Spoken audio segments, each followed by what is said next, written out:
सिद्धिभ्यः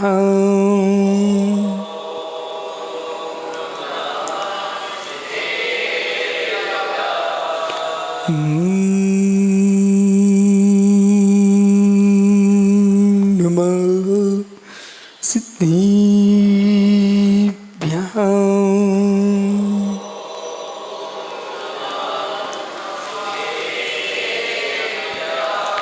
ഉടമയോടുദീവം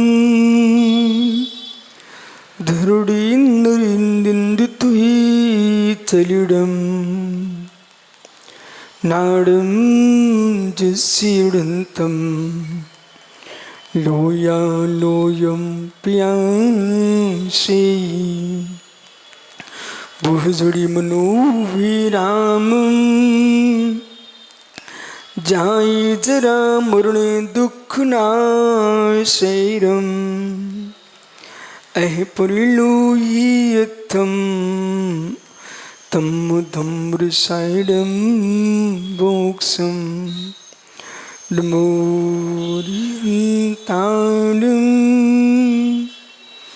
डमो सिद्धाडम नमो आयरियानम नमो सायाडम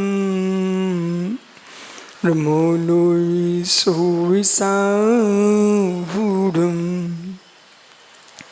अनंत आनंद परम सिद्ध भगवान की एक जड़वान चंदा प्रभु स्वामी की एक जड़वान महावीर स्वामी की परम पूज्य आचार्य भगवान पद्मनंदी स्वामी की परम पूज्य आचार्य गुरु विराग सागर जी मुनि महाराज की अहिंसामय विश्व धर्म की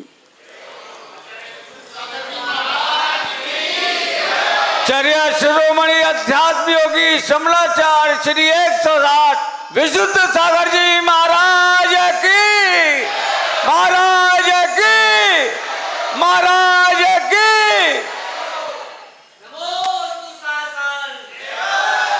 तो बंधु अंतिम तीर्थेश वर्धमान स्वामी के शासन में हम सही विराजते हैं। तीर्थंकर जिनेन्द्र की पीयूष देशना जिनेन्द्र वाणी मनुष्य जगत कल्याणी है। ये सर्वज्ञ शासन नमस्त शासन जयवंत हो जयवंत वेदराग श्रवण संस्कृति भगवत अर्हत परमेश्वर तीर्थंकर दिनेश्वर देव ने विश्व वसुंधरा को वस्तु के वस्तुत्व का सत्यानुभूत प्रदान किया है। जब अंतिस में धर्म से आत्मा प्रभावित होते हैं तब जगत का संपूर्ण वैभव उसको तुच्छ दिखता है। जब व्यक्ति वैभव से प्रभावित होता है तब उसको धर्म तुच्छ दिखता है। जगत में प्रभावित होना ये बहुत ही घातक है। जगत में प्रभावित होना ये बहुत घातक है। किसी से प्रभावित नहीं होने का। जो संसार में भ्रमण कर रहे हैं वे जगत से प्रभावित हैं। स्वयं के जीवन को समझना है, स्वयं के जीवन पर विचार करना है तो जगत से प्रभावित होने से आत्मरक्षा करने की बहुत आवश्यकता है। जितने यहाँ मंडप में हैं, श्री मंडप के अंदर हैं, घर में निवास कर रहे हैं, घर बसा के बैठे हुए हैं और जहाँ जहाँ तुम्हारी दृष्टि जा रही है अपने हृदय से पूछो किसी से प्रभावित हो कि नहीं। किसी से प्रभावित हो कि नहीं, जो पर से प्रभावित है वो स्वयं से अप्रभावित है। जो पर से प्रभावित है वो स्वयं से अप्रभावित है, और जब तक पर से प्रभावित होते रहेंगे तब तक आपको अपने संपत्ति का भान नहीं होगा, अपनी अनुभूति का ज्ञान नहीं होगा, और आपको अपनी शक्ति का बोध नहीं हो सकता। वह व्यक्ति शक्तिमान है, वह व्यक्ति विद्यमान है, वह व्यक्ति ज्ञानवान है जो जब तक किसी से प्रभावित नहीं हुआ है। संचालक जी, जब तक आप किसी कन्या से प्रभावित नहीं हुए, अपनी युवावस्था पर विचार करो। 60 वर्ष की उम्र पर आते आते इतना तो वेदन हो चुका होगा। यदि हम सासू की बेटी से प्रभावित नहीं होते तो आज मैं एक मुनि आचार्य बन के बैठा होता, जगत हमसे प्रभावित होता। एक दिन के प्रभावित होने का परिणाम है कि दूसरे के हाथ जोड़ना पड़ते हैं। एक दिन का प्रभावित होने का परिणाम है, श्री राम यदि जानकी की वरमाला से प्रभावित न होते, श्री राम जानकी की वरमाला से प्रभावित न होते तो समुद्र पार करके रावण से युद्ध करने नहीं जाते।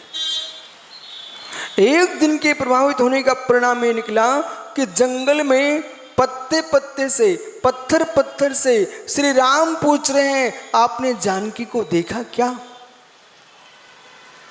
ये सत्य नहीं है क्या? सत्य है। सुनो, जितने युवा बैठे हैं समझो बेटा मैं क्या बोल रहा हूं। एक दिन श्री राम प्रभावित हुए और जानकी की वरमाला गले में क्या डालवा लिए कि उनको जीवन भर कहां साता मिली।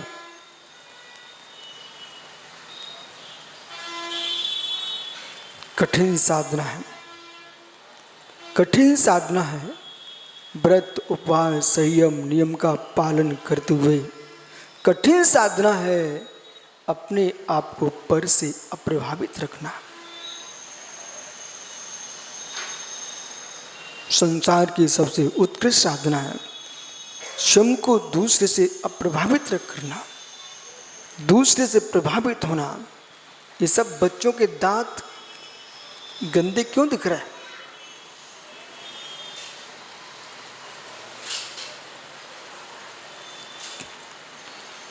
ये दांतों पर कालमक क्यों दिख रही है? अब बेचारे छुपा रहे हैं। बोले गुरुजी देख ना लें। क्यों ना देख लें? गुटके से प्रभावित न होते तो चमकते दांत हमारे गंदे ना होते।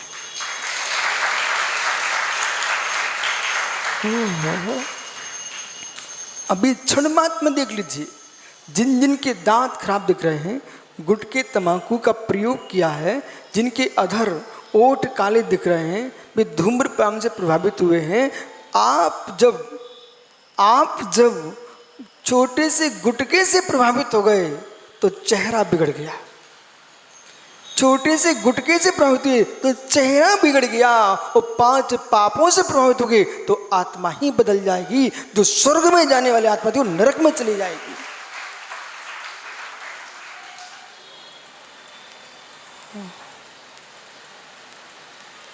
पसीना आ गया तुम्हारे संचालक जी को।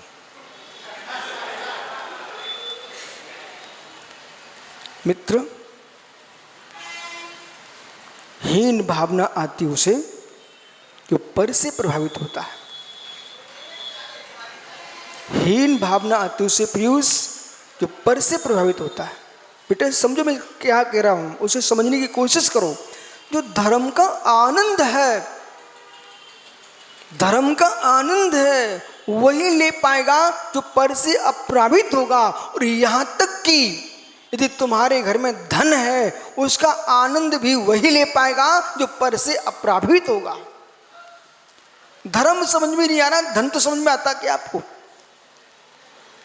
धर्म समझ में नहीं आता, पैसा तो समझ में आता ना। यदि किसी के पास में 1 करोड़ रुपए हैं, 1 करोड़ रुपए है, 1 करोड़ रुपए को उसको प्राप्त करके आनंद से जीने वाले वे ही लोग मिलेंगे जो पर से अप्रभावित हैं। और सुनिए, 2 प्रकार से तुम प्रभावित होगे। जिसके पास 1 करोड़ रुपए है वो देखता है कि पड़ोसी के पास 5 करोड़ है, दुख प्रारंभ हो चुका है। मतलब अपने 1 करोड़ का आनंद नहीं ले पा रहा है, पड़ोसी के 5 करोड़ देख देख करके रो रहा है जब उसके पास 1 करोड़ है। पुनः सुनिए, उसके पास 1 करोड़ है पर दूसरे बगल में जो पड़ोसी है उसके पास मात्र 1 लाख है।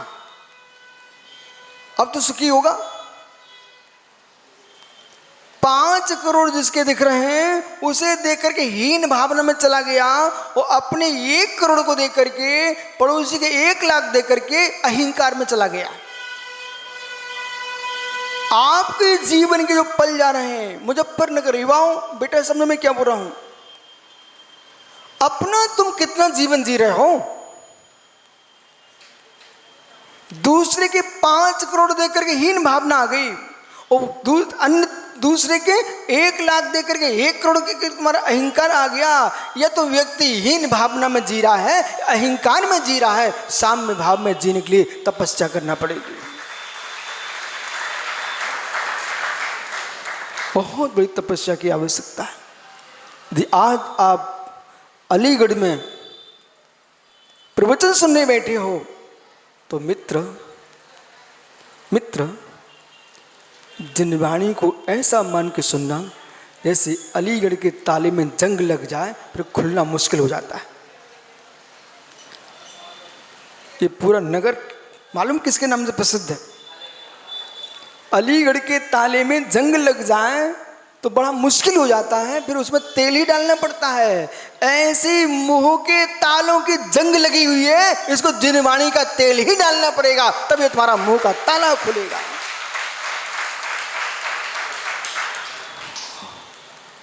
ताली बहुत अच्छे से बजाते हो। ओहो, पर से प्रभावित विश्वास मानना। संपूर्ण माता बहनों, युवाओं, वृद्धों से मेरा कहना है, इसकी रक्षा कीजिए आप, इसकी रक्षा कीजिए आप। संचालक जी, आप वयोवृद्ध हो रहे हो, हमारे युवाओं के प्रति तुम्हें करुणा हो, दया हो, समाज के प्रति दया हो। इनसे एक ही बात बोलना, दूध बिखर जाए तो चिंता मत करना, पर टंकी को मत फोड़ना। दूध बिखर जाए तो चिंता मत करना, पर गुस्सा में टंकी को मत फोड़ देना, उसी टंकी में दूध भरा जाएगा। फिर से कहता हूँ, दूध बिखर जाए तो चिंता मत करना, टंकी मत फोड़ देना, टंकी को सुरक्षित रखना, उसी टंकी में पुनः दूसरा ताज़ा दूध भरा जाएगा। हे मित्र, घर की संपत्ति बिखर जाए चिंता मत करना, ये प्रज्ञा की टंकी को मत फोड़ देना, धन तो पुनः आ जाएगा, बुद्धि पुनः नहीं आएगी, पागलपन मत करना।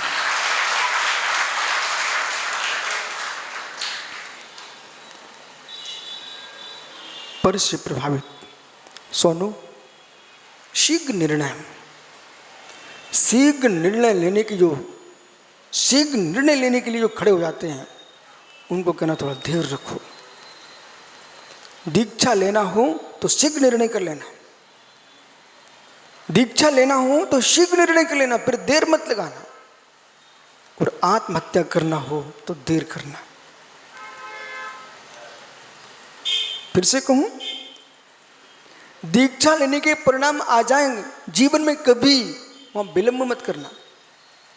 एक घर गृहस्थी के लोग ये तो कभी नहीं कहेंगे कि तुम महाराज बन जाओ, कभी नहीं कहेंगे तुम महाराज बन जाओ। बोले मरघट चले जाओ, डंडे कंडे के साथ चले जाओ, पर पिछी कमंडल लेके मत जाना।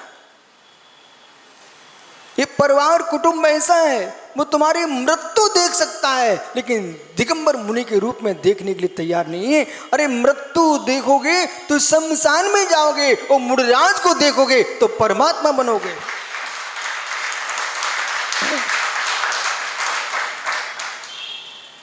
मनोज,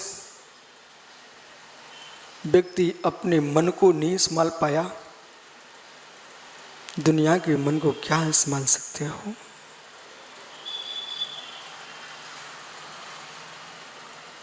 समझो मैं क्या कह रहा हूं। जगत को समझा करके ये हमारा ज्ञानी 60 वर्ष का ये भी कहे कि अब अपने बेटे से पत्नी से बोले, अब तो मैं 60 वर्ष का हो गया हूं ना, अब तो जाने दो महाराज जी के साथ। ये सब खड़े हो जाएंगे। सबसे हितैषी कौन है आपका भैया? सबसे हितैषी कौन है आपका? आज जो सबसे बड़ा हितैषी होगा, बालक खड़ा हो जा। तुमको घर में कौन अच्छा लगता सबसे ज्यादा? माँ। बहुत बढ़िया बेटा, तुम ठीक बोला, माँ सबसे अच्छी है ना, सबसे अच्छी। मित्र, आज तुझे बैराग हो जाए और कह मैं तो महाराज जी के साथ जाता हूं और दीक्षा लेने के परिणाम बन जाए और तुम श्रीफल भेंट करने आए, ठीक है? तो सबसे पहले कौन रोकेगा? हा बेटा फिर से बोलना। यदि आज तुम दीक्षा लेने के लिए खड़े हो जाओ तो सबसे पहले तुमको दीक्षा के लिए कौन रोकेगा? और मित्र, तुम शादी कराना चाहो तो सबसे ज्यादा खुश कौन होगा? हाँ, उत्तर देते हैं, तुम घबराना नहीं, मैं बैठा हूं ना। यदि तुम दीक्षा लेते तो सबसे पहले मना कौन करेगा? माँ। और यदि शादी कराना चाहे व्यक्ति तो सबसे पहले खुश कौन होगा? माँ। बेटा तू इतना तो पंडित है, इतना तो ज्ञानी है, मनुष्य है, जैन कुल में जन्मे हो, दीक्षा का फल क्या होता है और शादी का फल क्या है, इतना और बता दे। दीक्षा लेगा तो नरक जाएगा क्या? दीक्षा लेगा तो स्वर्ग जाएगा, मोक्ष जाएगा बराबर। और शादी कराएगा तो 5 पापों में फंस गया, वो परिणाम संकलित किए, छल कपट मायाचारी किए, पुत्र कल निमित्तम अजय पाप बुद्धि पर यदि दया दानम सो जीवो भवधि अनंत संसारे। कुंद कुंद स्वामी ने बाषुपेक्षा ग्रंथ में गाथा लिखी हुई है, पुत्र कलत निमित्तम, स्त्री पुत्र के निमित्त से ये जीव यदि पाप बुद्धि। कैसे पैसा कमा के आते हो अपने विधायक जी से पूछो, ठीक है? और नहीं तुम्हारे संचालक जी से पूछो कि इतने सुंदर चेहरा बनाए, सुंदर कपड़े पहने बैठे हैं, इतने सुंदर कपड़े कहां से आ गए? यदि असुंदर काम न किए होते तो सुंदर कपड़े आ ही नहीं सकते थे। मतलब उनके लिए तुम ताली बजा रहे हो, तुम बहुत दूध के धोए बैठे हो। जब भी पैसा कमाएगा तो 100 रुपए की वस्तु को 200 की पहले ही बोलेगा। ये है, ऐसा होता कि नहीं? बोलो बोलो, नहीं होता ना? होता है ना? तो मतलब सोचिए, और दृष्टि में क्या चल रहा है? घर में पत्नी, अरे किसने बिठा दिया? ओ हो, देखा? कोई किसी को खड़ा नहीं देख सकता। अब बालक सुनो, आत्मानुशासन ग्रंथ में आचार्य गुरुभद्र स्वामी ने कहा, पाताल तोड़ स्वच्छ पानी से कभी समुद्र नहीं भरते। पाताल तोड़, सुनाई पड़ रहा है ना? पाताल तोड़ स्वच्छ पानी से कभी समुद्र नहीं भरता। जगत के गंदे नदी नाले मिलकर ही समुद्र भरता है। जगत के गंदे नदी नाले मिलकर के ही समुद्र भरता है। ऐसे कितना धनपति आदमी हो, ईमानदारी की संपत्ति से कोई धनपति नहीं बनता। जगत के नदी नाले मिलेंगे तभी धन संग्रह होता है। बालक, ये तुम दीक्षा लेने का मन करते हो तो सबसे पहले मना कौन करेगा? माँ। ये तुम शादी करने का विचार करते हो तो सबसे ज्यादा खुशी कौन को मिलेगी? माँ। तो दीक्षा का फल क्या होता है? मोक्ष। अच्छा, स्वर्ग मोक्ष। और शादी का फल क्या होता है? सबसे पूछ लो ना बेटा।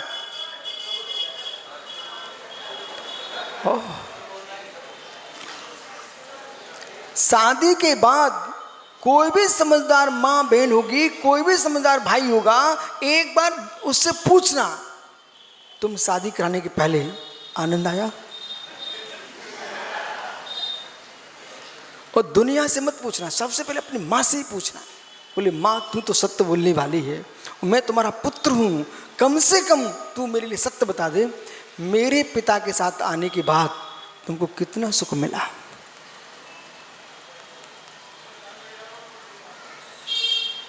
इतनी माताएं बैठी हैं, इनसे पूछना, ये बताएं न बताएं पर मैं बता सकता हूँ। क्या शादी के बाद आज तक ऐसा मन में नहीं आया? कितने बार भावों से पति की हत्या कर चुके हैं।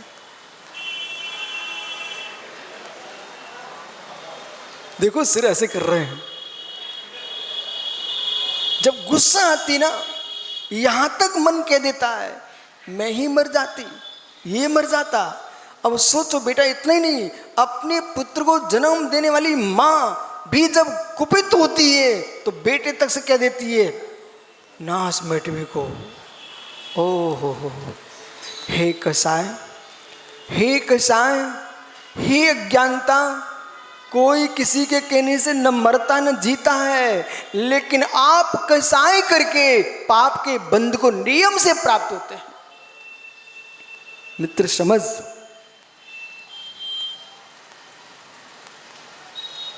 सबसे प्रिय कौन है तेरे घर में? मां। अब बेटा संभल के सुनना, जो सबसे प्रिय है वो ही सबसे ज्यादा घातक है। मैं तो प्रिय हूं नहीं तेरा, क्योंकि तूने मां बोला है। मैं भले प्रिय ना हूं, परंतु तुमको मालूम होना चाहिए, किसी आदमी को गड्ढे में पटक देना अच्छा है कि किसी व्यक्ति को सिंहासन पर बिठा देना अच्छा है? बोल। दिख रहा सिंहासन? किसी को सिंहासन पर बिठाना अच्छा है कि गड्ढे में पटक देना अच्छा है? बोल बेटा। सिंहासन पर। तो तुम्हारी माँ तो शादी करा करके मुस्कुरा रही है, वो दीक्षा लेने को मना कर रही है, वो तो बोल, तो माँ तुम्हारी गड्ढे में पटक रही है कि सिंहासन में बिठा रही है? अब बोल जोर से। हैं? इधर इधर मुड़ के बोलो, सबके सामने बोल। गड्ढे में ही पटक रही।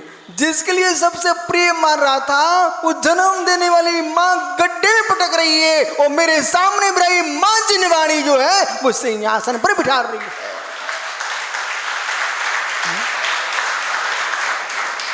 इसलिए भैया, क्या नाम आपका है? निर्णय। निर्णय नाम है आपका? बेटा कल निर्णय जल्दी देख। निर्णय, मैंने निर्णय किया कि जिसकी गोद में जन्म लिया, जिसके गोद में दूध पिया, जिसकी गोद में बैठा, उसने हर समय सुलाना सिखाया। पूछो माताओं से, जब भी बच्चा गोद में लेती है तुरंत थपथपाए, वो सो जा बेटा, सो जा बेटा। मैं समझ गया कि ये जन्म देनी माँ सुलाना सिखाती है, इनसे प्रभावित होना पाप है। बेटे सुन, निर्णय, मैंने निर्णय किया कि इनके गोद में बैठ करके धीरे से अपनी साड़ी का पल्ला ऐसे डालती है बच्चे के ऊपर और थपथपाना शुरू। बोले जल्दी सो जा, टेंशन फ्री। ओ हो, ये जन्म देने वाली जननी जन्म देने वाली जननी माँ सुलाना सिखाती है, पर मैंने देखा माँ भगवती बागी जिनवाणी सोना नहीं सिखाती है, वो जगना सिखाती है। बेटा जाग जाओ।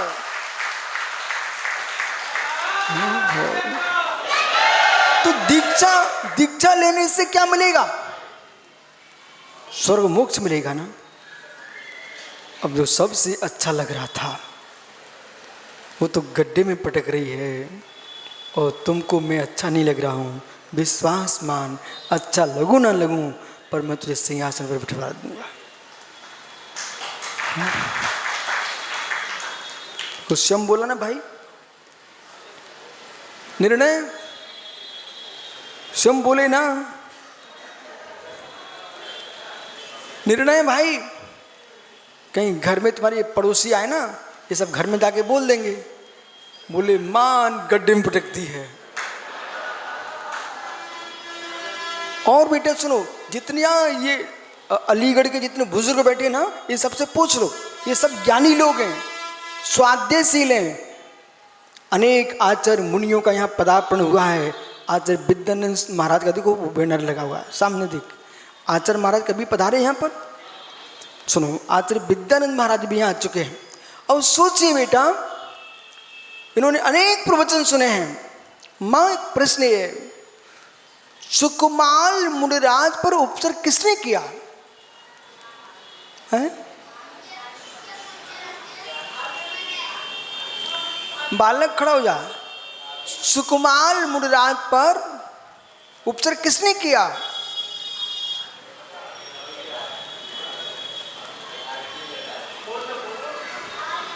है? भाभी ने। और सुकौशल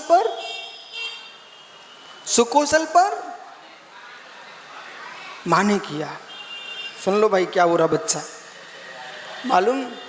उसने पूरे अलीगढ़ का सदस्यता निभाई है, पूरा बराबर बिहार करा के आ रहा है।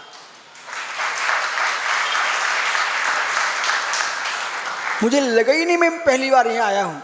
ये बालक तो ऐसे आपके लगे हुए थे कि जैसे बरसों के परिचित हों। बेटा हमसे परिचित हो ना हो, पर दिगंबर मुनि से परिचित जरूर रहना।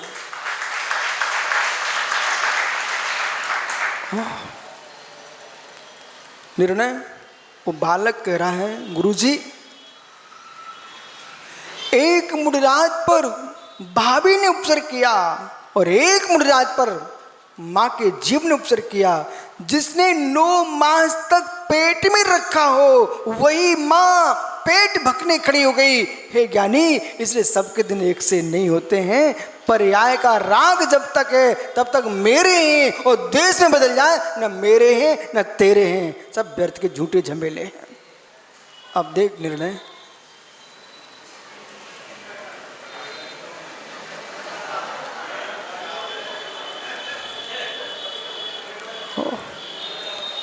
घर जाते जाते निर्णय करना, और जीवन में एक बार निर्णय करना, एक बार निर्णय करना। ओह, अभी तक मैं सोच ही नहीं पाया। जो सबसे ज्यादा दुलार देती है वो दीक्षा को रोकती है।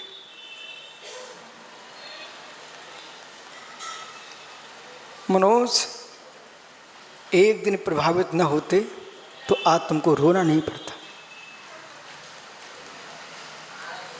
आज दीक्षा लेना चाहे संचालक जी, तो बेचारे को कहीं पत्नी के पास जाना पड़ेगा, बेटों के पास जाना पड़ेगा, कितने रिश्तों के पास जाना पड़ेगा।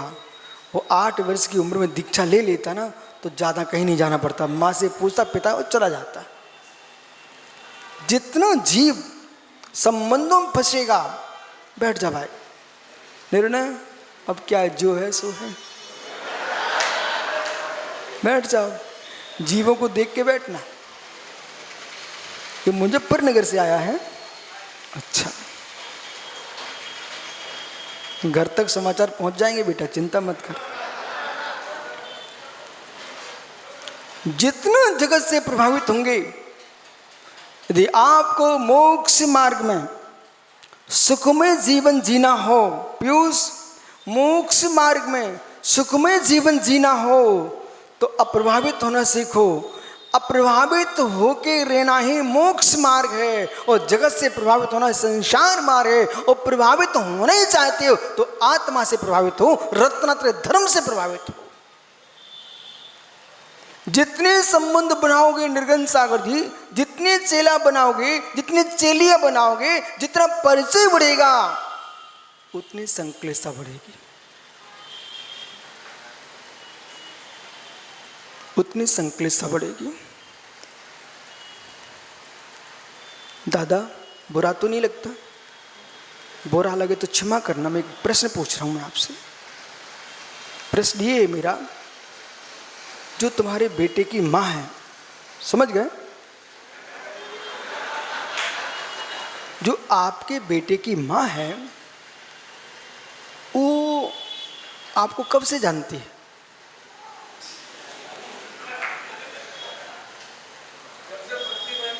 अच्छा, इसके पहले?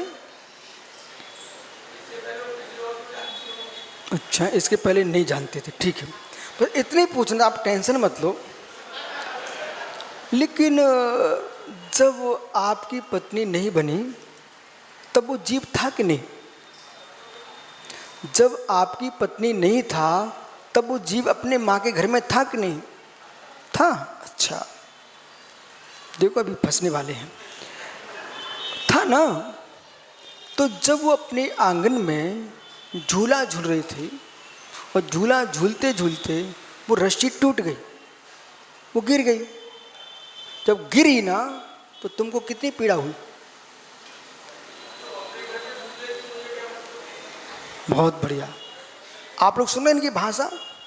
ये बोल रहे हैं वो अपने घर में झूल रही थी, मुझे क्या मतलब? ठीक है, सुनते जाना। और इनकी देवी बेटी तो ना हुई तो घर में बता देना जाकर के, तुम्हारे स्वामी ऐसे कह रहे थे। बोले अपने घर में झूल रही थी, मुझे क्या लेना? और सुनना, अब जैसे ही तुम्हारे घर में आ गई, अब झूला पे बैठी और रस्सी टूट गई। वो पैर नहीं टूटा, हाथ भी नहीं टूटा, मात्र जमीन पे गिर पड़ी। आपको कैसा लगा? देखा बेटा, दौड़ के आए, दौड़ के क्या होगा? ओहो हो, कुछ हुआ तो नहीं? पूछोगे नहीं पूछोगे? पूछना तो पड़ेगा, पूछना तो पड़ेगा। ओ यानी जब तुम परिचित नहीं थे तो हाथ भी टूट गया तो चिंता नहीं थी, और जब से परिचय बढ़ा है अब उसका सिरदर्द तुम्हारा सिरदर्द बन गया है। सत्य है? एक बार बोल दो, सत्य है? देखो भैया कह रहे सत्य है। जो जो पर से परिचित होते हैं वे दूसरे के दुख से दुखी होने लगते हैं। और जब तक तुमको सुखी रहना है, युवाओं सुनो ध्यान से, मैं क्या बोल रहा हूं, ये दादा से पूछो। कह रहे बोले गुरुजी अपने घर में हाथ भी टूट गया तो मुँह का लेने, और जैसे ही घर में हमारी पत्नी बन के आई तो झूला पर गिर भर गई थी लेकिन लगी कुछ भी नहीं थी, तब भी दौड़ के पूछने आए थे कुछ हो तो नहीं गया है। जब जब तुम दुखी होंगे, जब जब तुम दुखी होंगे तो पर के कारण ही होगे, सब में दुख होता ही नहीं है। सत्य है?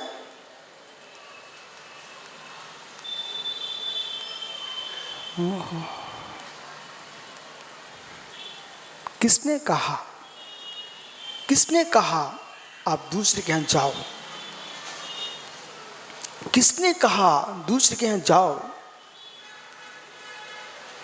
स्वयं की कसाय से प्रभावित न हुए होते दादा, स्वयं की कसाय से प्रभावित न हुए होते, आज कोई किसी से प्रभावित न होता। धन्ना ते भगवंता वे बीतरागी निर्गंत तपोदन धन्य हो, जो पंचम काल में भी पर से अप्रभावित हो गए वे निर्गंत योगी बन गए, और जो मोह से पूर्ण अप्रभावित हो गए वे अरिहंत बन गए, और घाती अघाती कर्म से भी अप्रभावित हो गए वे सिद्ध परमात्मा हो गए। मत सोचो ऐसा विपुल, मत सोचो ऐसा, मत करो किसी आंखों से आंखों में बात। मत सोचो ऐसा कि मेरे बिना दुनिया नहीं चलेगी। मत सोचो ऐसा। पीयूष तो इसलिए बेचारा परेशान है, उसको लगता है कि मैं नहीं होऊंगा तो जगत चल ही नहीं सकता। मत सोचो ऐसा कि मेरे बिना कुछ नहीं हो सकता है। आप विश्वास करो, आंख मीच के बैठ जाओ, तब भी संसार चलेगा। रागियों की कोशिश होती है, रागियों की कोशिश होती है। निर्णय, बालक, आजकल आम का मौसम चल रहा है। यदि आपको अमिया चूसने को दे दी जाए तो कब तक चूसोगे? एक बार और खड़े हो जाओ। आपको आम दे दिया गया, दशहरी चूसने वाला टपका, तुम कब तक चूसोगे? हैं? इसके पहले नहीं छोड़ोगे? मनोज वो क्या बोल रहा है? ये कह रहा है कि गुरुजी आम दे दिया जाए, बोले एक जरा से भी रस रहेगा वो मुख में फिर डालेगा, फिर डालेगा, फिर चूसेगा, पूरी ताकत लगा देगा, बोले रस छूट ना जाए। ओहो हो आम, तू फंस गया ऐसे के हाथ में कि वो तो तब तक चूसेगा जब तक रस रहेगा। ऐसे ज्ञानियों, दादा तुम चिंता मत करो, तुम चाहो भी ना मैं महाराज बन जाऊं, घर से चला जाऊं, तुम्हारी देवी तब तक चूसेगी, तब तक चूसेगी जब तक प्राण ना निकल जाए।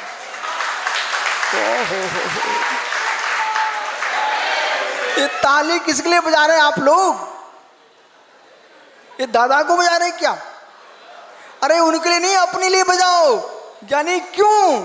तब तक ये संसार, नींबू देखा, नींबू शिकंजी बनाते ना, इन माताओं से पूछो कब तक दबाती है, फिर रुक रुक के दबा रही, बोली जब तक कोई रस बच ना जाए। ऐसे ज्ञानी संसार है, तुम्हारा पुण्य का रस बच ना जाए, तुम्हारे प्राण बच ना जाए, तब तक तुमको फंसा के रखेंगे। और जिस दिन मेरे मित्र पूरा रस निचुड़ गया तो कम से कम वो नींबू अच्छा है, ऐसे तो फेंक दिया जाता है, वो आम अच्छा है कि यूं फेंक दोगे, लेकिन तुम्हें तो ऐसे फेंका भी नहीं जाएगा, जला के ही आएंगे। अब ताली नहीं बजाई? हो अभी भी निर्णय सोच ले बेटा। वो मुजफ्फरनगर में पंडित जी रहते हैं, जय कुमार, जानते हो? हाँ, उनसे कहते ना, बोले हम गुरुजी के प्रवचन सुन के आए हैं पंडित जी। बोले आप तो कई बार गए, मैं पहली बार गया हूँ, लेकिन हमें तो समझ में आ गई, तुम्हें समझ में आई कि नहीं आई? तुम आज पंडित जी मिले जरूर बोलना। बोले पंडित जी मैं विशुद्ध सामा के पास गया था, आप तो जाते ही रहते हो, क्या बोलना? बोले क्या सुन के आया? बोले सुन के आया हूं कि जब तक टपका का रस ना निकल जाए तब तक कोई छोड़ता नहीं है। ऐसे ही तुम समझ नहीं रहे हो। क्या हुआ? ये मनोज ब्रह्मचारी बैठे, चेहरा लटका बैठे बेचारा। बोले अब क्या होगा, अब क्या होगा? इसको समझाओ बेटा। बोले नींबू में रस है तब तक लोग निचोड़ते ही रहते हैं, वो आम में रस तब तक लोग चूसते ही रहते हैं। संसार में घर के लोगों से बचना चाहते हो ना तो सारे काम छोड़ दो, वो अच्छा अच्छा खाने को मांगो। दादा विद्या में सिखा सकता, आज घर जाना 4-5 दिन सबसे अच्छा खाना मांगना घर में, और जो बनाए सबको वो अच्छा नहीं बना ये बोलते रहना, वो अच्छा भरपेट खाते रहना और कहना अच्छा नहीं बना, ठीक है? और दुकान पर जाना मत, घर का कोई काम करना मत, और बोलते ना जय हो महावीर स्वामी की, जय हो विशुद्ध सागर की, जय हो महावीर स्वामी की, जय हो विशुद्ध सागर की। तुम 5वें दिन देखना तो पत्नी ना कह दे, बोले उतने ही चले जाओ, कुछ करते धरते हो नहीं हो।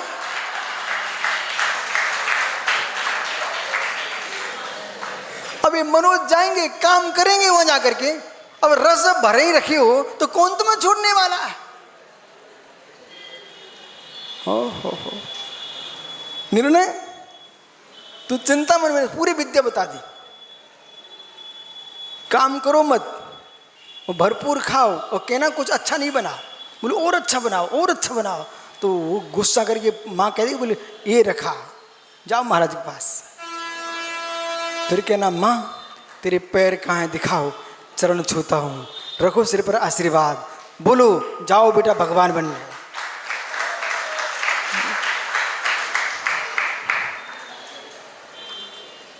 मालूम बच्चा क्या सोच रहा है, इतनी सभा में हमें मिले कि आपको?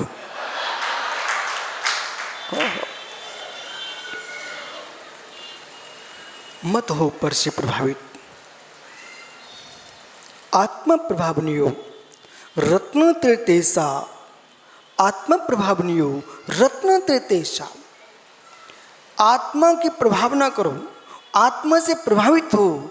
किससे? रत्नात्रय के तेज से। एकमात्र निज गायक ही मेरा है, एकमात्र निज गायक ही मेरा है। ज्ञान दर्शन से रहित मेरा अन्य कोई भी नहीं है। हीन भावना में जीना, अहंकार में जीना, हीन भावना में जीना, अहंकार में जीना। सर्वाधिक लोग फांसी लगा रहे हैं हीन भावना में, सर्वाधिक लोग फांसी लगा रहे हैं हीन भावना में। ज्ञानियों, अपने सुख को भोगने की कला, अपने सुख को भोगने की कला प्रज्ञावान के पास होती है, और दूसरे से प्रभावित होने वाले जीव कभी अपना सुख का आनंद नहीं ले पाते हैं। आज ही एक सज्जन ने सुब्रत सागर मेरे से पूछा, सुखी कैसे रहूं? आज ही, ओहो, अलीगढ़ गए कभी आप लोग? अलीगढ़ गए कभी आप लोग? अलीगढ़, वो मूछन वाले दादा मालूम क्या सोच रहे हैं? बोले महाराज जी यहीं तो बैठा हूं। दादा यहाँ बैठे अवश्य हो। अलीगढ़ जाने का मतलब, अलीगढ़ में जितने श्री जिनालय हैं, जिन मंदिर हैं, सुबह से उनके दर्शन करने जाओ। वो एक क्षण को तुमको अनुभूति ना हो जाए कि मैं कोई सम्मेशकर की वंदना कर रहा हूँ, कि सोनागिरी की वंदना कर रहा हूँ। इन जिनालों की पानी पीते आप लोग, सीधा गिलास लिया पानी पी गए, तुम पानी का स्वाद ही नहीं ले पाए। पानी पीते हुए पानी पियो, पानी पीते हुए पानी पियो। चूस चूस, जैसे आम चूस रहे थे ना, ऐसे पानी को तुम चूसो, तुम्हारी प्यास तो बुझेगी ही, स्वाद भी मिलेगा। ऐसे परमात्मा के चरणों में जाकर के आप ये सोच के मंदिर गए, हम तो अलीगढ़ के मंदिर जा रहा हूँ, तुम ये सोच के जाओ मैं 3 लोक के नाथ के चरणों में आया हूँ, आपको परम सुख मिलेगा। यहाँ के श्री जिन मंदिरों को देखो, वो कभी कभी मालूम, दादा छुप के काम क्यों करते आप? देश को मालूम होना चाहिए कि अलीगढ़ में भी जैन समाज है। देश को मालूम होना चाहिए यहाँ पर कितने विशाल विशाल जिन मंदिर हैं, और कितने निर्मल पवित्र जिन प्रतिमाएं हैं, और कितने आगम ग्रंथ हस्तलिखित यहाँ पर हैं, और कितनी विशाल समाज है, किसी को पता ही नहीं है। सबको मालूम होना चाहिए कि यहाँ पर भी अलीगढ़ में भी जैन समाज है। मैं तो बाहर पूछ रहा था कि यहाँ जैन है क्या? हाँ दादा ऐसा ही है। मैंने पूछा है क्या? यहाँ आके मालूम चला, फिर नन्हे नन्हे बच्चे कह रहे हैं गुरुजी दुनिया में माता आज आप लोग अपनी पीठ ठोक लो अपने हाथ से। बोले क्यों? जगत के बालक अपने माता पिता को मनाते हैं कि मुझे कार दिला दो, गाड़ी दिला दो, परंतु अलीगढ़ के बच्चे इस कमेटी को मना रहे हैं कि गुरुजी को यहीं रोक लो।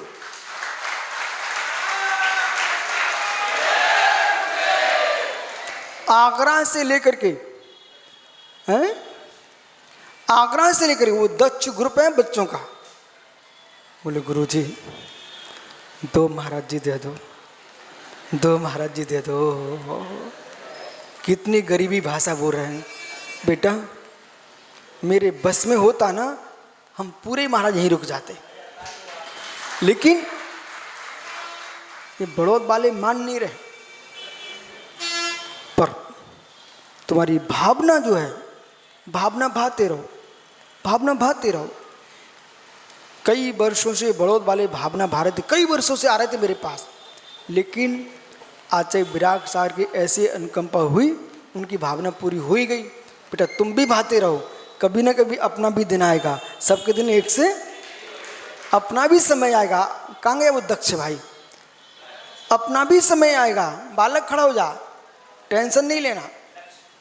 लक्ष्य दक्ष जो भी हो, लक्ष्य अपना बन चुका है तो नियम से सफलता मिलेगी।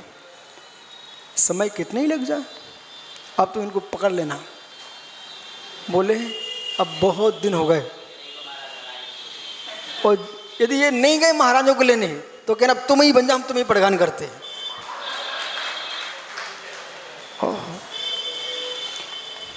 आत्मा प्रभाव नहीं हो, जगत से प्रभावित होना पाप है, जगत से प्रभावित होना पाप है। एक भी पाप ऐसा नहीं होता जो पर से प्रभावित होने पर ना होता हो।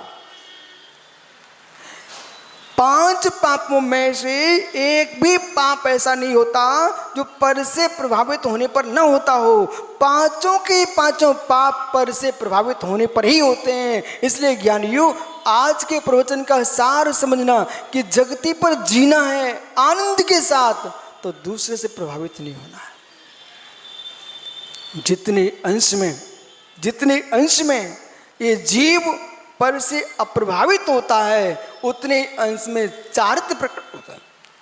जितने अंश में जीव पर से अप्रभावित होता है, उतने अंश में ज्ञान प्रकट होता है। जितने अंश में पर से अप्रभावित होता है, उतना श्रद्धान प्रकट होता है। जितने अंश में पर से अप्रभावित होता है, उतने अंश में चारित्र प्रकट होता है। महात्मा सारस्वत जी बराबर।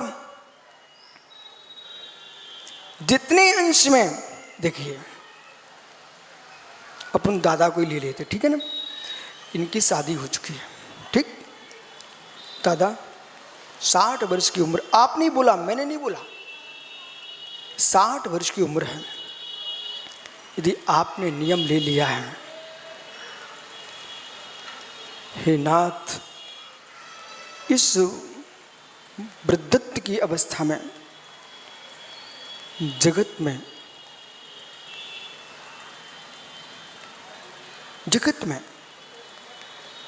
नारियों की संख्या बहुत है। त्रिंचनिया नारी हैं, देवियां नारी हैं, मुनुष्निया नारी हैं। उन असंख्यात नारियों में से आज नियम लेता हूं कि अपने बेटे की मां को छोड़ करके संसार की सारी नारियों का त्याग करता।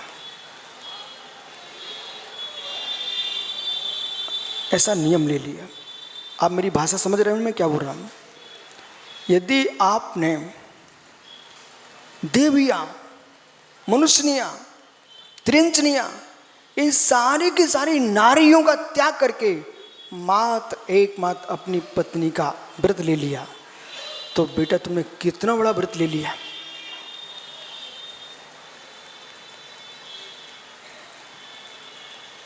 जगत में तुम्हारी कहीं दृष्टि खोटी नहीं होगी। जितना तुम पर से अप्रभावित हो गए, उतने अंश में तुम्हारे अंदर संयम प्रकट हो गया। जितनी माता बहनें हैं जिन्होंने नियम ले लिया, मैं एक सासू के बेटे को छोड़ करके संसार के जितने पुरुष हैं, चाहे त्रियंश हो, देव हो, नारकी हो, मनुष्य हो, चित्रकी हो, विचित्र हो, सारे मनुष्यों का त्याग करता हूं। ओहो, वो नारी शादी के बाद भी शीलवंती कहलाती है, सती कहलाती है।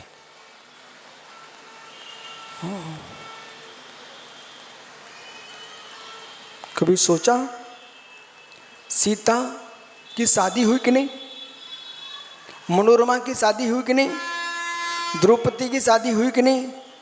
नाम किस में आता है? सतियों में आता कि नहीं? सती सीता, सती सुलोचना, सती मनोरमा, सती द्रौपदी नाम आता कि नहीं? क्यों आता है? क्योंकि उन्होंने अपने एक पति को छोड़ करके जगत के सारे पुरुषों का से अप्रभावित हो गई, इसलिए सती संज्ञा मिल गई। ये दिगंबर बुढ़ाट, ये युवा बैठी हुई आपके सामने, युवा, तब भी ये 60 वर्ष का वयोवृद्ध जीव भी भो स्वामी नमोस्तु, कितनी श्रद्धा भक्ति से नमस्कार कर रहे हैं वो। क्यों? कि हे मुरदास, आपकी वंदना मैं इसलिए नहीं कर रहा हूं कि आप नंगे हो गए हो, आपकी वंदना इसलिए नहीं कर रहा हूं कि तुम किसी माता पिता के पुत्र हो, मैं आपकी वंदना इसलिए नहीं कर रहा हूं कि तुम धनपति के बेटे होगे, मैं आपकी वंदना इसलिए कर रहा हूं कि आप 5 पापों से अप्रभावित हो चुके, इसलिए मैं आपसे प्रभावित हूं। यशोधर जी विशुद्ध सागर मात उन्हें ही नमस्कार करते हैं जो 5 पापों से अप्रभावित होते हैं, जिन शासन में किसी की वंदना नहीं है, जिन शासन में किसी की वंदना नहीं है, ये हर जगह सिर नहीं माथा नहीं पटकते हैं, जो 5 पापों से अप्रभावित होते हैं, जिन शासन में उसी से प्रभावित हुआ जाता है। चमत्कारों की वंदना नहीं है, चमत्कारों को नमस्कार यहाँ नहीं चलता, ये चमत्कारों का नमस्कार नहीं है, ये जादू टोना गड़ा ताबीज की वंदना नहीं है, चारित्र के चमत्कार की वंदना है। और जो चारित्र का चमत्कार प्राप्त करता है उस संसार में स्वर्ग के सुखों को भोग करके, बेटा सुन निर्णय, संसार में तुम्हारे पास क्या तुच्छ सुख है। एक देव के पास कम से कम 32 देवियां होती हैं, वैसे हजारों सैकड़ों लाखों होती हैं, करोड़ों होती हैं, पर कम से कम होंगी तो 32 उनके पास नियत है। 32 और करोड़ों देवियों के साथ रहने के बाद भी श्री राम का जीव स्वर्ग में थे, जो अपने देवों की मंडली के साथ बैठते थे तो मालूम क्या बोलते थे, ओह वो अवसर कब आएगा, वो अवसर कब आएगा, वो दिन कब आएगा जब हम मनुष्य बनेंगे। ओह राम अपने देवों के बीच में बैठे बैठे स्वर्ग में चर्चा कर रहे थे, वो दिन कब आएगा जब मैं मनुष्य बनूंगा। वो मनुष्य बनते ही 8 वर्ष का होते ही मैं दिगंबर मुनि हो जाऊंगा। बेटा स्वर्ग का देव मनुष्य पर्याय का इतना बहुमान कर रहा था कि मैं मनुष्य बनते ही मैं मुनि बन जाऊंगा। मनुष्य बनने के बाद भी आप अलीगढ़ में सबसे अच्छी वस्तु क्या है भैया, यहाँ पर कोई देखने लायक वस्तु है? सुनो, अलीगढ़ में 5 जिनालय सिटी के अंदर और हैं मालूम। शाम को मैं सोच रहा था वो इसी मंदिर के दर्शन कर लूँगा, सुबह हुआ ना तो बगल में बड़े मंदिर के दर्शन करने चला गया, और जैसे ही बड़े मंदिर के भगवान का बीतराग मुद्रा का अवलोकन किया, इतनी शक्ति आ गई तो मन कहता 5 मंदिर के दर्शन करके और आओ। वो 5 मंदिर के दर्शन करके आ गया। अब माना कि कोई व्यक्ति अलीगढ़ आए, ठीक है ना, और इन जिन मंदिरों की वंदना न कर पाए, वो अपने घर पहुंच जाए और मुजफ्फरनगर, और बेटा घर में किसी ने पूछा तुम अलीगढ़ गए थे, बड़े मंदिर के दर्शन किए क्या? बोले नहीं किए। तो क्या किया तुमने? तो अलीगढ़ गए थे तो कम से कम बड़े मंदिर के दर्शन और कराते, ठीक है। बेटा सुनो, छोटे मोटे पुण्य किए तुमने, कोई स्वर्ग में देव बन गए, छोटे से स्वर्ग में। वो बड़े देवता ने पूछा कहाँ से आ रहे हो? अरे मैं भरत क्षेत्र से आया हूँ, मनुष्य गति से। बोले पगले, तू मनुष्य गति से तो आया है, दिगंबर मुनि बनने का आनंद लूट के आया क्या? वो ही नहीं कर पाया। कम से कम तुम कितनी ड्रेसें बदल चुके हो, कितने भेष बदल चुके हो। घर की अलग होती है, सोने के कपड़े अलग हैं, बाजार में घूमने के अलग हैं, ससुराल जाने के अलग हैं, कितनी ड्रेसें बदल चुके हो। कम से कम स्कूल की अलग थी, कम से कम एक बार तो सोचो कि ऐसी ड्रेस बनाऊं जिससे भगवान बना जाता है। बहुत सारे ऐसे स्कूल हैं उनकी ड्रेस नहीं पहनो तो प्रवेश नहीं मिलता। भैया सुन रहा है कि नहीं? ये मूंछ वाले भैया से पूछो। बहुत सारे स्कूल ऐसे एक नहीं कॉलेज जिनकी नियत ड्रेस है, यदि वो ड्रेस में छात्र नहीं पहुंचा तो बोले प्रवेश नहीं है। जैसे किसी स्कूल की ड्रेस नियत है उसी को पहन के तुम प्रवेश पा सकते हो, ऐसी सिद्ध सलाह की ड्रेस नियत है कि दिगंबर हुए बिना तुम पहुंच नहीं सकते हो। कितनी कपड़े वाले चिल्लाएं, चाहे आंखें बंद करके चिल्लाएं, आंखें खोल करके चिल्लाएं कि मैं भगवान हूं, भगवान हूं। मित्र भगवान तभी बन पाओगे जब वीतराग ड्रेस को प्राप्त कर लोगे। इसलिए स्वर्ग का देवता श्री राम का जीव स्वर्ग में बैठ करके और चिंतन कर रहा था, वो दिन कब आए, वो दिन कब आए मैं मनुष्य बनूं और मनुष्य बन के 8 वर्ष का हूं तो मुनि बन जाऊं। लेकिन बेटा मनुष्य गति की जो चाशनी है ना बहुत गहरी है। और जैसे श्री राम मनुष्य बने, दीक्षा तो नहीं ली, सीता की वरमाला पहन के बैठ गए। भूल गए कि हम स्वर्ग में क्या बोलते थे और यहां क्या कर लिए।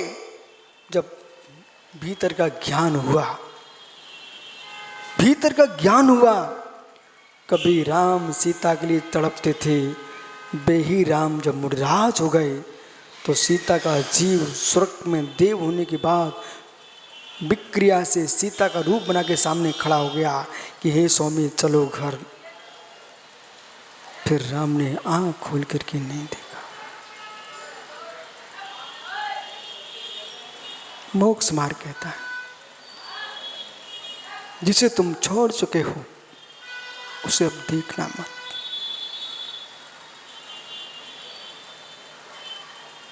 जिसे तुम छोड़ चुके देखो मत। दादा प्रश्न पूछूं, उत्तर दोगे ना? आपकी जब शादी होने जा रही थी तो निक्यासी बिन्यासी क्या बोलते हैं आपको याद है? जब बारात घर से विदा होती है तो लोग गाने गा गा के छोड़ने जाते हैं, उस ऊपर कपड़ा टांग करके मूसल चलते हैं। आप बताओ क्या कहलाता है? निक्यासी? निकासी? हाँ। जब आपकी निकासी हो रही थी याद है क्या आपको? ओहो, जिसकी नई शादी हो, कोई ऐसा बैठा है यहाँ पर अभी जिसको याद हो कि निकासी माई हुई थी? ओ मूछे वाले दादा खड़े हो जा। ओहो, आपको याद है निकासी की? अच्छा, जब आप जा रहे थे निकासी में तो पीछे से कुछ माताएं बोली अब तुम जाओ पीछे मुड़ के मत देखना। याद है तुमको? नहीं है तो जिसको याद है उससे पूछो।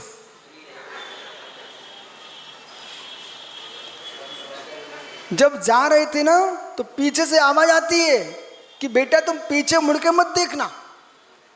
ओहो, याद है? वो दादा को याद है। देखो अपन ऐसे ही नहीं बोल रहे हैं।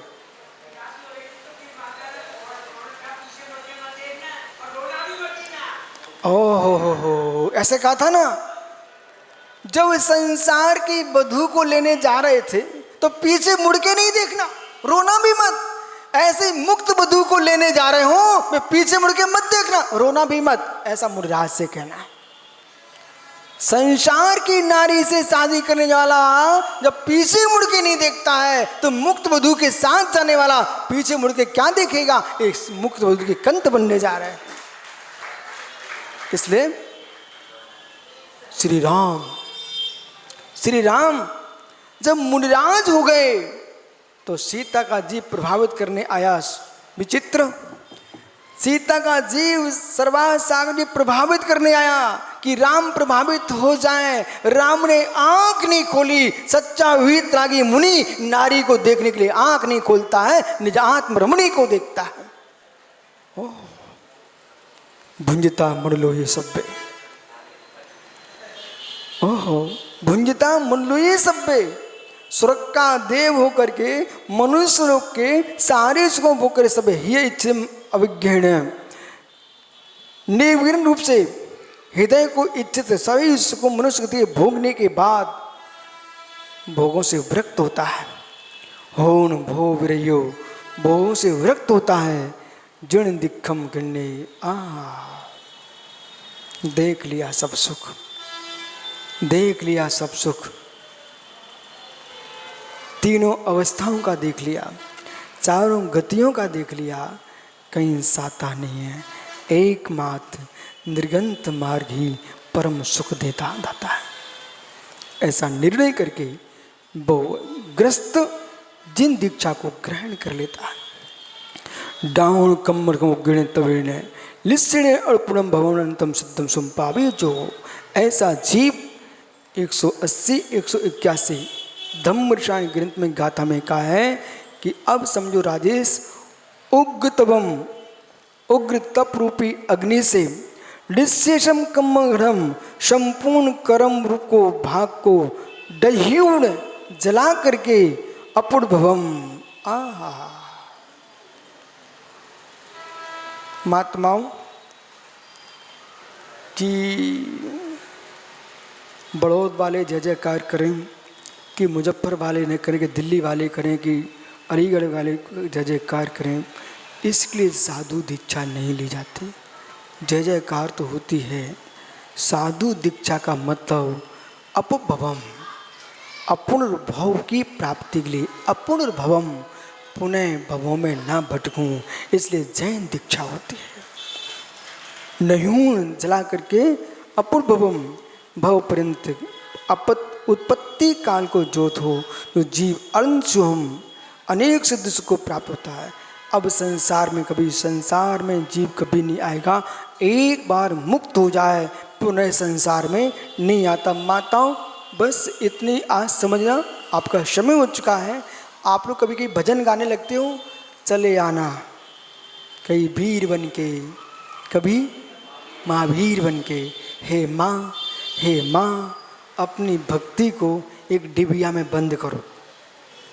सुनो मैं क्या बोलूँ, अपनी भक्ति को एक डिबिया में बंद करो।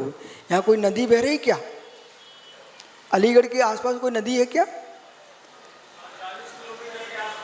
40 किलोमीटर आसपास कौन सी नदी है?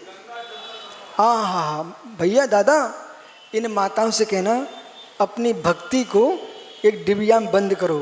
गंगा यमुना सरस्वती में तुम बहा के आ जाना। बोले क्यों? बोले तुम्हारी भक्ति कह रही है चले आना कभी वीर बन के, महावीर बन के। मुझे तुम्हारी भक्ति नहीं चाहिए, ऐसी भक्ति जो भगवान को नीचे उतारे। विधायक जी कहाँ गए? आप तो अपने विधायक जी से पूछना। जब ये विधायक थे और इनसे कोई कहे भैया तुम्हारी सीट खींच लें क्या, तो ये कहेंगे कि ले जाओ? कभी नहीं कहेंगे भैया नहीं, हम अपनी सीट नहीं दे सकते। जो 3 लोक के नाथ अरिहंत परमात्मा सिद्ध बन चुके हैं, वे सिद्ध तुम्हारी भक्ति के चक्कर में नीचे उतर के नहीं आएंगे। हमारे भगवान अवतार नहीं लेते हैं, वे उतार को प्राप्त हो चुके हैं। इसलिए चले आना कभी वीर बन के। समझ में आया मैंने क्या बोला? भगवान अब वापिस आएंगे? आएंगे? कभी नहीं आएंगे। अब तो ऐसी भक्ति करो तब पादो मम हृदय तपद्वै लीनम तिष्ठतु जिनेन्द्र तावत् यावत् निर्वाण संप्रप्ति। हे जिनदेव, आपके दोनों चरण कमल हमारे हृदय कमल में विराजमान हो। हमारा हृदय कमल आपके चरण कमलों में विराजमान हो। कब तक? जब तक मुझे निर्वाण की प्राप्ति ना हो जाए। ऐसी भक्ति करो। जाओ, कल फिर आओगे? घर नहीं जाना क्या आप लोगों को? 10 बज गए हैं, घर नहीं जाना है क्या? ओह ओह दादा, सारे दिन नहीं जाओगे, हम तो चाहते जीवन भर मत जाओ, चलो हमारे साथ। आत्मा स्वभावम परिभाव भिन्नम, आत्मा स्वभावम परिभाव भिन्नम। आत्मा का स्वभाव प्रभाव से अत्यंत भिन्न। महावीर स्वामी की